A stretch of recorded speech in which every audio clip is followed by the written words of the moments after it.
12 Stories with Grant. I'm gonna have to go with two answers on this one. The first was a Pennsylvania Swanky.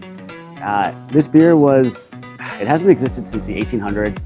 It was brought over by German immigrants who moved into Western Pennsylvania. And it was a beer for drinking after they worked the fields on a hot day, low ABV, just something refreshing. And they used a lot of local ingredients for it. One of those was star anise. Now star anise, it's licorice basically, black licorice flavor. And ideally you'd have a little bit in there, and it was more just to have like a cooling effect so you'd kind of be more refreshed after drinking it. And we put way too much anise in.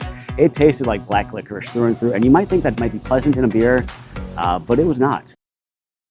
It really was kind of one of those lessons for, this brew hasn't been made in over 200 years, and maybe there's a reason for it. So we shouldn't always just do it because we can. The other one that has become something that I love dearly when it comes to making beer is using hot peppers in our beer. This beer was the first time we'd ever used peppers, and it was a ghost pepper IPA. Brewed the batch, a 12% IPA, a really big one, put the ghost peppers in, and I found one of the brave souls who was willing to test it with me, and we were just miserable. It was so hot, just face-meltingly so.